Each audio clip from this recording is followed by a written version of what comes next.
Desde pequeños hemos crecido la mayoría de nosotros escuchando historias de hombres y mujeres que han sido utilizados por Dios de en gran manera.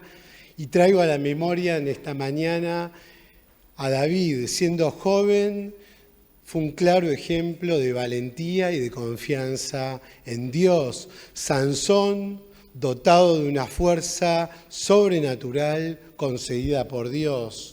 Moisés, ejemplo de obediencia, liderazgo y perseverancia.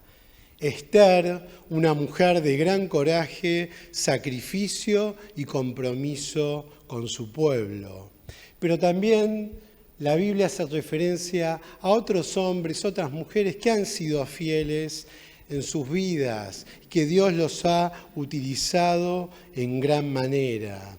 Y esta mañana vamos a hablar de un hombre que vivió en tiempos del Antiguo Testamento, que creyó en lo que Dios le dijo y lo demostró a través de sus actos.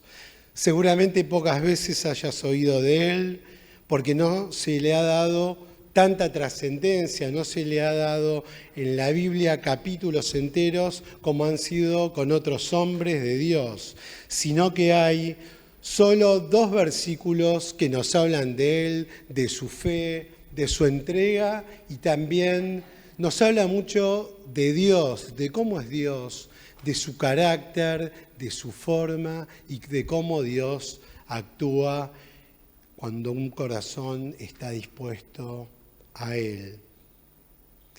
Él fue el tercer juez en la historia de Israel, después de Ahod y Otoniel, quienes lo precedieron, y el nombre del personaje en cuestión es Samgar.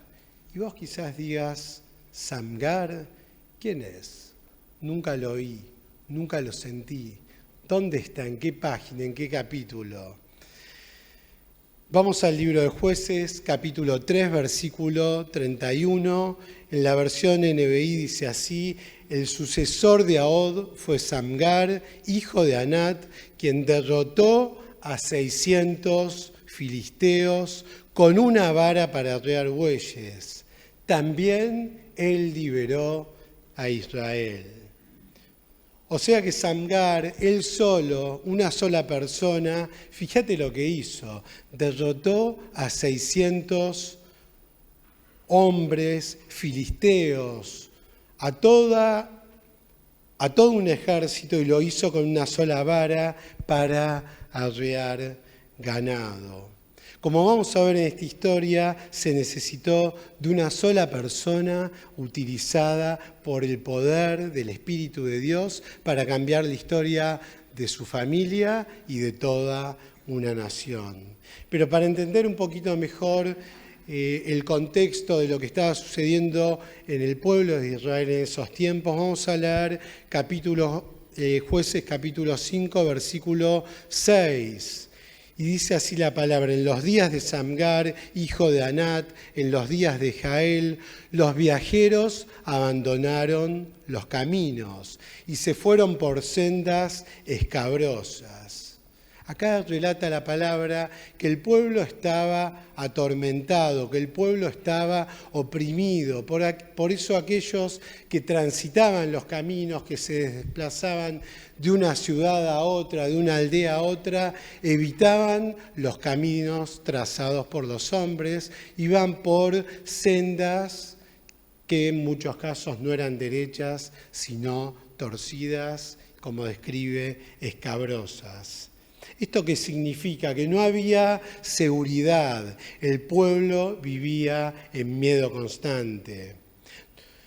El comercio estaba paralizado, la vida social estaba quebrada, la gente evitaba los caminos principales por temor a ser atacados. Ahora te pregunto, ¿no te pasa a sentir en una carga en tu corazón cuando ves que los valores morales y espirituales de nuestro entorno van decayendo? Y pensamos, yo solo no puedo hacer nada con lo que el mundo hace, con esa oposición, con esa guerra continua. esto que está destruyendo nuestra nación, nuestra sociedad, no solo en nuestro país, sino en el mundo entero. Pero sabes que cuando veo este tipo de historias, me doy cuenta que sí podemos hacer un cambio y que se necesita de una persona que diga sí al llamado de Dios. En estos tiempos, el pueblo de Israel vivía todo de un modo muy relativo en cuanto a las leyes. Y esto me hace acordar a lo que nos toca vivir hoy en la sociedad. Lo que para algunos era bueno, otros decían era malo. Lo que para muchos era malo, otros lo llamaban, bueno, ya la palabra de Dios lo dice, hay de aquel que dice a lo bueno malo y a lo malo bueno. Como no había gobierno, cada uno establecía sus propias normas de vida. Ya no había leyes de convivencia, leyes de moral, ni leyes de respeto. Todo se había perdido. Cada uno elegía lo que mejor le parecía y hacía lo que quería. En Jueces 21-25 lo expresa de este modo. Ahí nos va a describir puntualmente esta situación que se vivía en el pueblo en relación a la falta de conducción y a la falta de gobierno. En aquella época no había en Israel, cada uno hacía lo que le parecía mejor. En esa época no había rey, no había un gobierno y cada uno hacía lo que mejor le parecía. Y esto me hace pensar en el tiempo actual. No estamos muy lejos de esos tiempos de relativismo.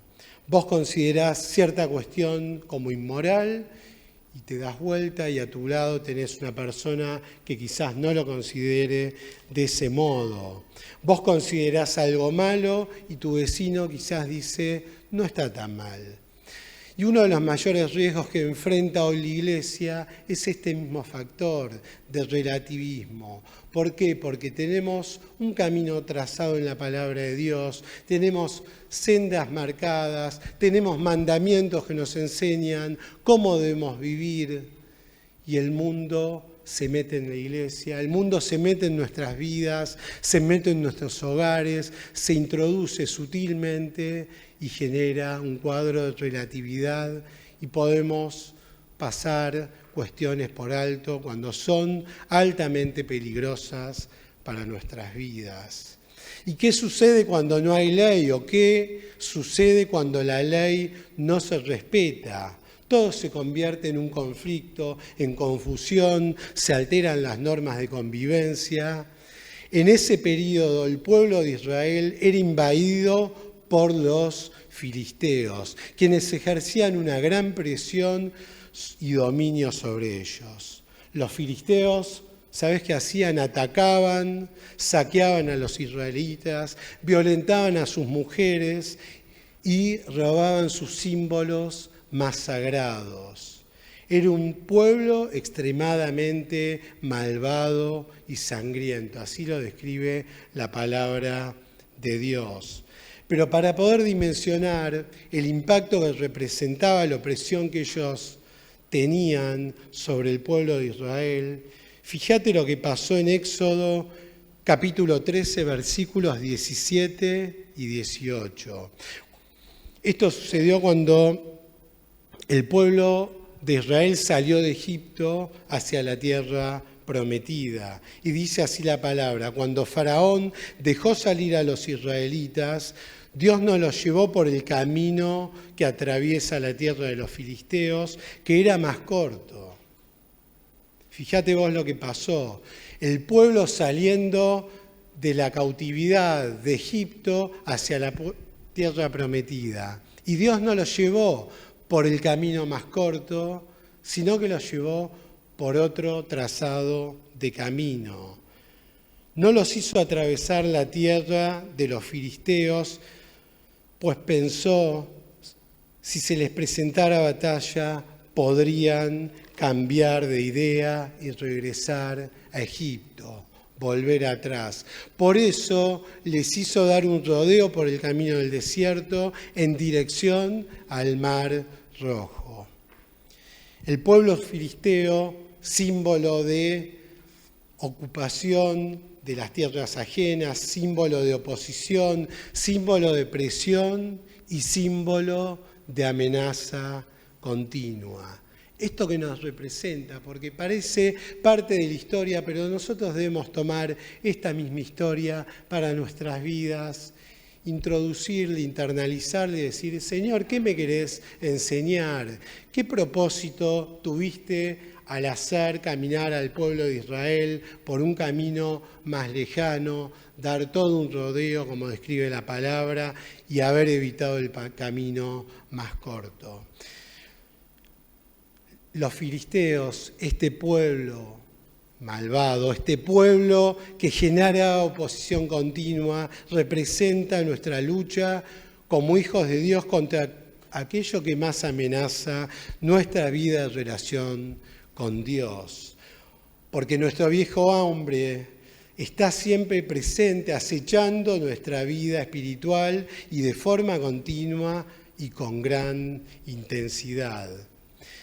Mirá lo que dice el apóstol Pablo en Romanos capítulo 7, versículos 14 al 23, una porción que conocemos muy bien, que le hemos leído, que le hemos estudiado en varias ocasiones, pero que aplica a este ejemplo, a una amenaza continua sobre nuestras vidas. Y mirá la experiencia del apóstol.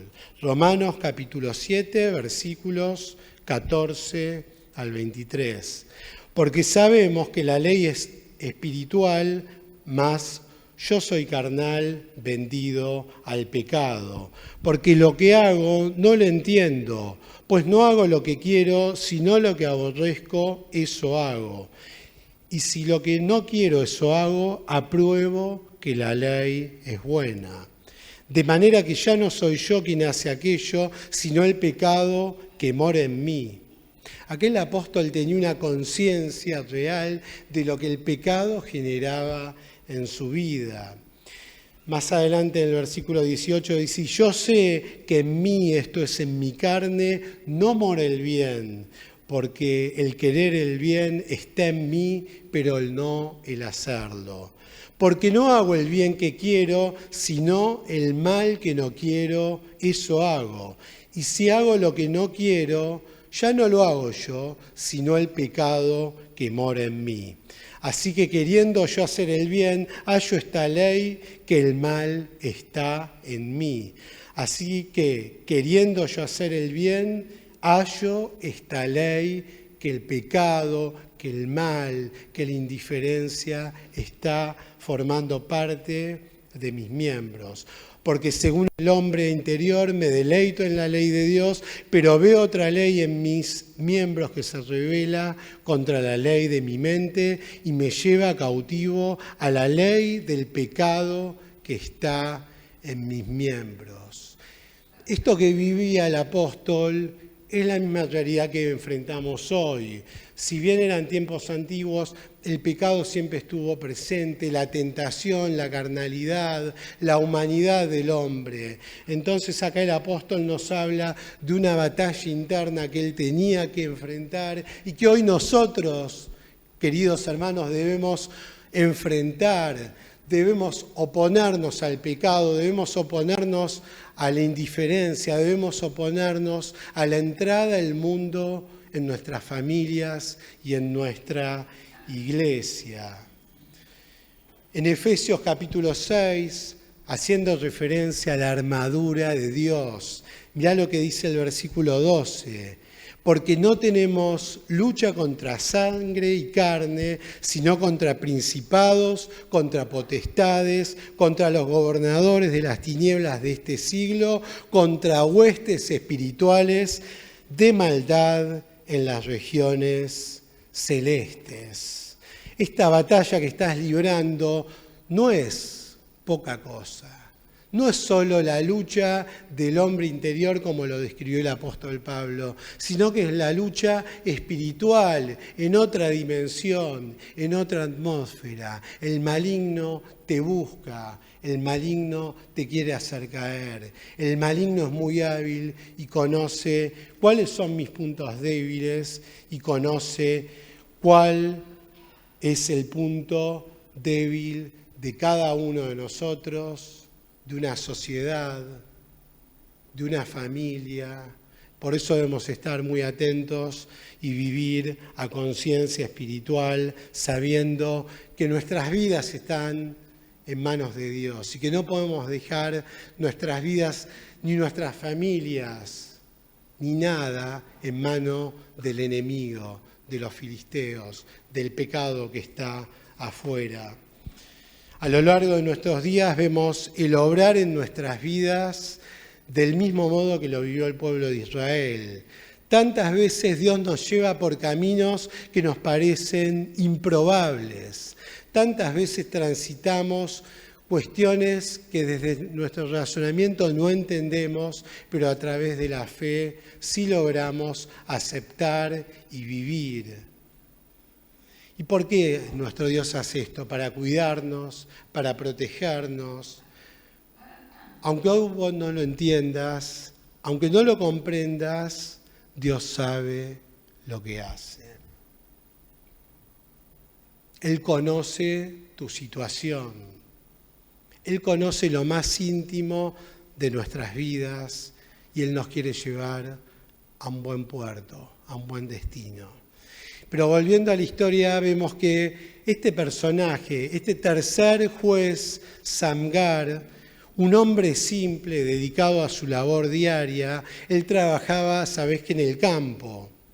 Probablemente él era agricultor, pero ¿cuáles eran las características que él tenía que hoy vos y yo podemos tomar para tener una vida de impacto en el medio donde nos movemos? Porque claramente Samgar tuvo un alto impacto en lo que hizo. Siendo un hombre sencillo, simple, oyó la voz de Dios, puso su herramienta en manos de Dios y Dios lo utilizó en gran manera para enfrentar esos 600 filisteos. No te olvides de esto. Un solo hombre, una sola vara, 600 filisteos al frente, fuertes, con maldad, con ímpetu. Y Samgar los aniquiló. En primer lugar, la característica que veo en Samgar es que él era un hombre esforzado y lleno de fe. Y cuando pienso en alguien esforzado, pienso en una persona que no solo cumple con su deber, sino que va más allá. Alguien no solo con fuerza, sino también con visión, con propósito. Y como personas, muchas veces nosotros también somos esforzados y ponemos todo nuestro empeño cuando sentimos interés por algo o cuando estamos comprometidos con algo o con alguien. Y la vida espiritual requiere justamente de hombres y mujeres esforzados y comprometidos. Seguramente Samgar era un hombre esforzado por el tipo de trabajo que él desempeñaba en el campo. Requería de un gran esfuerzo físico, pero también quedó demostrado en esta historia que él era un hombre de un gran valor espiritual. Recordá y tomá hoy para tu vida la palabra que trajo Dios a Josué, también con la responsabilidad de guiar al pueblo.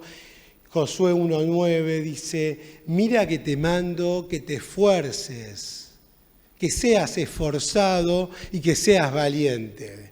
¿Por qué? Yo te voy a dar las razones, te dice Dios. No temas ni desmayes, porque Jehová tu Dios, quien te habla, estará contigo en donde quiera que vayas. Mira que te mando que pongas actitud, que pongas ganas, que te esfuerces y que no tengas temor, que seas valiente porque yo soy Dios y porque el camino que Dios abre nadie lo puede cerrar. Pero Shamgar no solo era valiente, sino también era un hombre lleno de fe. Y la fe tal como la describe Hebreos 11. ¿Te acordás que dice? El primer versículo de Hebreos 11 dice, es pues la fe, la certeza de lo que se espera, la convicción de lo que no se ve. Y en ese mismo capítulo de Hebreos se describe a los héroes de la fe y menciona a Noé, que siendo advertido por el diluvio que venía en siguientes días, construyó el arca bajo obediencia y orden de Dios. Por la fe Abraham salió de la tierra donde él vivía, poseía, salió de la comodidad, aún describe la palabra sin saber dónde claramente iba, pero siguió la palabra de Dios, siguió el consejo de Dios. Por la fe Moisés, ¿qué hizo? Renunció a los derechos de ser hijo de la hija de Faraón, y otros tantos hombres hicieron grandes proezas, conquistaron reinos y todo por fe. Todo por una plena seguridad de lo que Dios puede hacer en sus vidas. Pero veo un factor que es común en todos ellos, que en todos los casos, como describe Hebreos 11, la fe los movió a actuar. En todos los casos, la fe nos movilizó. Por eso, la palabra de Dios en el Nuevo Testamento, en el libro de Santiago, describe el capítulo 2, versículo 17, haciendo referencia a que la fe sin obras, que la fe sin acción es muerta, que la fe no movilizada no tiene ningún sentido. Una fe sin acción no te va a llevar a ningún lado. Dice la palabra claramente que la fe sin obras es muerta. ¿Pero a qué se refiere Santiago? ¿A que debemos hacer buenas obras? Claro que sí, debemos pensar en el prójimo, debemos ponernos en el lugar del otro, debemos tener empatía por las situaciones que vivimos en nuestro entorno, pero esto tiene una profundidad aún mayor. La fe sin una obra espiritual, sin una obediencia, no te va a llevar a ningún lado. La fe sin un quebrantamiento, sin un romper el viejo hombre, nos va a dejar estancados y nos va a dejar a mitad de camino. Y hablábamos de los valores que vemos en Shamgar, en este personaje realmente desconocido, pero que cuando yo leí la historia y dije, ¿cómo puede ser que este personaje esté tan escondido? ¿Cómo puede ser que un hombre de este impacto no tenga el conocimiento que se deba tener? Hablamos de los valores que podemos tomar de él para nuestras vidas y así poder tener una vida de impacto. Y dijimos en primer término que él fue un hombre esforzado y lleno de fe. Y el segundo valor que veo en la vida de Shamgar es que no dejó que las excusas llegaran a su vida. Él dejó de lado las excusas. En su trabajo de campo describe la palabra que él utilizaba una aguijada de bueyes. ¿Qué era eso? Era una vara de madera larga que tenía en su extremo una pieza de metal. Y él con ese instrumento iba guiando a los bueyes y cuando el buey se quedaba con esa punta de metal, los tocaban, los picaban para darle estímulo a que siguieran adelante con su marcha. Entonces vemos cómo Dios utilizó a un hombre común con una herramienta común en su mano y en un ámbito pero totalmente común como es su trabajo y lo llevó a dar una victoria extraordinaria. Una acción humanamente imposible de alcanzar porque no logro entender cómo una persona, si no es a través de la fe, pueda aniquilar un ejército de 600 hombres, pero esto fue únicamente por la intervención de Dios en su vida. Esta historia nos enseña que lo común y ordinario que tenemos en nuestras manos, Dios lo utiliza para hacer algo extraordinario. ¿Pero qué? Cuando se lo permitimos. Dios tiene el poder, Dios quiere obrar, Dios quiere manifestarse en nuestras vidas, pero hay un punto que no podemos evitar ni pasar de alto para alcanzar aquello, que es permitírselo al Señor, darle el lugar, darle la entrega a nuestro Dios. Dios puede hacer grandes cosas en nuestras vidas, Dios puede hacer algo maravilloso, algo extraordinario. ¿Qué más veo? Que Él no tenía espada, Él no tenía ejército, Él no tenía ningún tipo de entrenamiento militar, solo tenía una herramienta en sus manos y Dios obró a través de esa aguijada de bueyes. Él no se excusó como tantas veces hacemos nosotros. Él no puso peros. ¿Por qué? Porque muchas veces nosotros pensamos, no tengo recursos, no tengo preparación, Señor, no tengo el apoyo de nadie, pero Dios, sabes que nunca se fija en lo que no tenés, sino justamente se fija en lo que hay en tu mano, en lo que está a tu alcance. Como lo hizo con Moisés. ¿Qué hizo Dios con Moisés? Moisés ponía excusas. Señor, soy tardo para hablar. Señor, no tengo carácter, no tengo firmeza. Señor. ¿Qué le dijo Dios? ¿Qué tienes, Moisés, en tu mano? Y él miró, ni se había dado cuenta, una vara. Y con esa vara hizo grandes proezas y prodigios.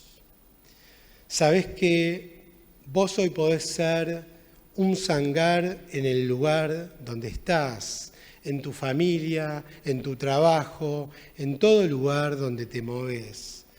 Muchas situaciones que enfrentamos generan en nosotros ese dolor, generan en nosotros esa incomodidad, generan ansiedad, generan inseguridad, pero Dios promete ir contigo abriendo puertas y caminos de bendición. Entonces Dios hoy nos trae esta pregunta. Presta atención. ¿Qué tenés en tu mano? Pensemos cada uno en nuestras vidas, en lo que hacemos, en nuestra tarea diaria. ¿Qué tenés en tu mano? ¿Qué tenés a tu alcance? Es la pregunta que nos hace nuestro Señor. ¿En qué ámbitos hoy vos podés influenciar para bien? ¿En qué situaciones podés ser un instrumento de Dios? ¿En qué cosas de todos los días? Porque esto es de todos los días. Es lo ordinario, que significa lo común, lo que quizás vos le restás importancia, pero para Dios tiene un potencial, pero enorme. Es lo ordinario de todos los días que Dios transforma en extraordinario. Porque el poder de Dios es así, sacude, mueve, moviliza. Cuando llega a Dios no podemos ser iguales.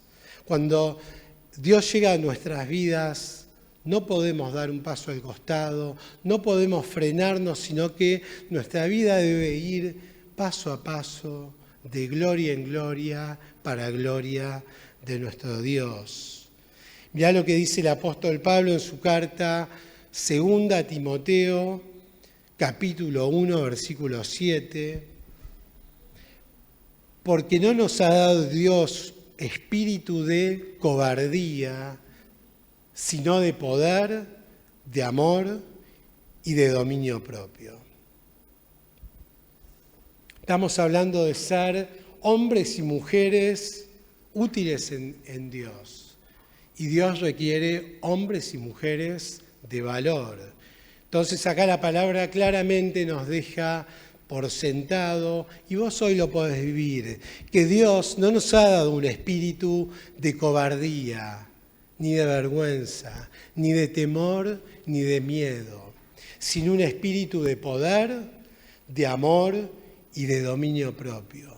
3 características que pueden estar en nuestra persona, que Dios quiere que alcancemos, que podemos tener en parte, pero que veo que en estas 3 características mencionadas, que son dones, considero, de parte de Dios, el poder, el amor y el dominio propio, van a hacer que vivas una vida con ímpetu espiritual. Va a hacer que transites cada día tu vida sin dudas, sin temores. Claro que tenemos tropiezos, claro que dudamos tantas veces, porque no lo vamos a negar. Somos hombres, somos mujeres, somos carnales, somos humanos, pero el poder de Dios es aún mayor. Estas 3 características que cuando se presentan en la vida de la persona tienen un potencial enorme para mostrar el poder de Dios obrando. Y esta mañana, esta palabra es para cada uno de nosotros.